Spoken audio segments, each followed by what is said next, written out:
Okay, well, the background is I was a doctor of chiropractic, and somewhere in my 12th year of practice, a few strange things happened. I was awakened in the middle of the night by a bright light. I opened my eyes to look, and it wasn't anything seemingly spiritual or metaphysical. It was just a lamp next to my bed. It somehow turned itself on.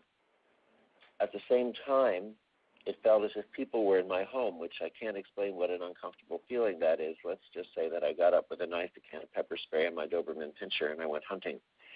And after about 20 minutes, I finally decided to tell myself that it must be by imagination, and I went back to sleep. But on that Monday, when I went into my office, 7 of my patients, independently of one another, started telling me that they felt people in the room with us pretty much the same way that I was feeling people in my home over that weekend. Some said they felt people standing, some said walking, some said running. 2 of them actually looked me straight in the eye and said it felt as if somebody was flying around the ceiling. Now, this was my 12th year in practice. No one had ever said anything like that to me before. So 7 people in one day, you would think that would get your attention. But other patients at the same time were saying, I can feel your hands before you touch me, which of course I didn't believe. So I said, well, just lie down and close your eyes. And as I did, I would aim or angle my palm, the palm of my hand, towards different areas of their body, anywhere from about 6 or 8 inches away to maybe 2 or 3 yards away from them. And they could tell me, right shoulder, left ankle. And so as they did that, I started to see, or as we were doing that, I started to see tiny, tiny, tiny little involuntary muscles in their face move, muscles that we couldn't move intentionally, little muscles around the chin or around the forehead.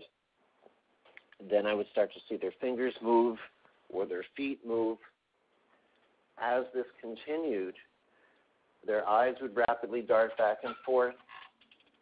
And as that was going on, when they'd open their eyes, they started telling me that they were seeing colors, colored lights that they had never before in their lives seen, and that they were smelling flowers that they had never smelled before.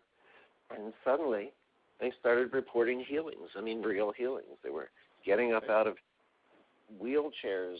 Vision and hearing was returning. They were reporting healings from cancers, and children with cerebral palsy and epilepsy were able to walk and run and play and speak normally and not have seizures any longer. Not everyone, of course. Nothing's 100%. Medicine's not 100%. But enough people that we knew that something real, something significant was occurring.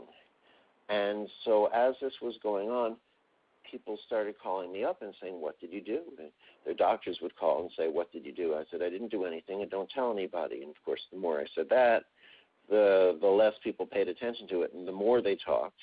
And pretty soon people were coming in from everywhere going, I'll have what she had. And following that, people started to ask me to teach it. And I said, teach it?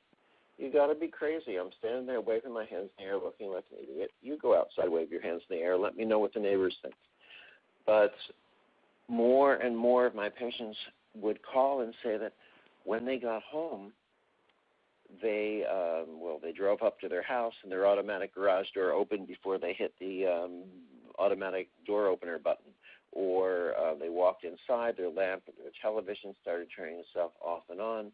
They felt sensations in their hands. They would hold their hands near someone in their family, and the grandmother regained the use of an arm or a leg, and the uncle was able to speak again after the stroke. And we began to find that once we interact with this new, more comprehensive healing spectrum that science refers to as the reconnective healing spectrum or continuum, once we interact with this, it changes us. It changes our gamma rays. It changes the way our brain waves and heart waves interact with other people. It changes the DNA and restructures it, as we were talking about. And this change stays with us, and all we really have to do at the seminars is learn how to strongly recognize it, familiarize ourselves with it, pretty much like when you're a kid and you're learning how to, drink out of a real glass. You have to learn how not to hold it too lightly so it falls apart, or not hold it, squeeze it too hard so that it breaks. But once you learn how to work with it, you're able to access and facilitate, as I said, anything in the way of healing that any human being on this planet can do. Mm. So great. That's Excellent. the background. There Here's you go. the history. Well, Eric, I've always believed in what you're all about, and when I heard you were back in town, I wanted to make sure that we updated our audience on your latest. In September, by the way, we're also having another reconnected yoga class, so you can come to that one if you'd like. There you go. Sounds good to me. The website is www.thereconnection.com. It's just like the book. The book title is The Reconnection, Heal Others, Heal Yourself, and the website is thereconnection.com. You can find seminars if you go onto the schedule all over the world. I travel the world 45 weeks a year teaching this work.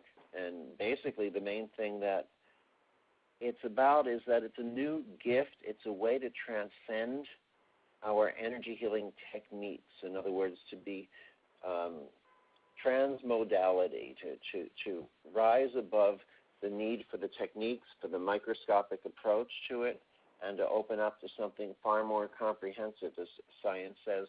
This brings us beyond the subsets of energy, Reiki, Jurei, Shin, Qigong, XYZ, Alpha, Beta, Delta, Gamma, mattress this, quantum that.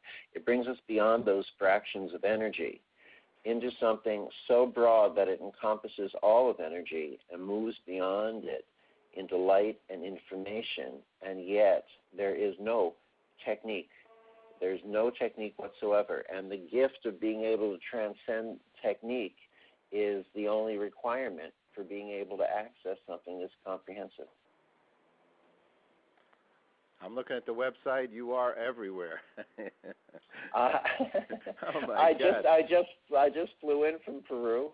Been in Philly last week, New York now. I'm going to visit Gary Zukov. Do you remember Gary Zukov? I know Gary, yeah. You know Gary. I'm going to visit Gary Zukov in a couple of days, and then back to LA for 2 weeks before I take off once again.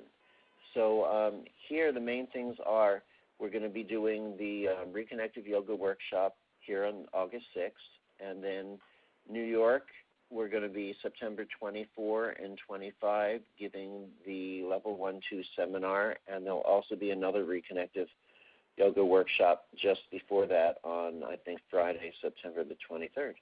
Okay. Catch them when you can. That's the only thing I got to say here, Eric. Last question. What's good news for you?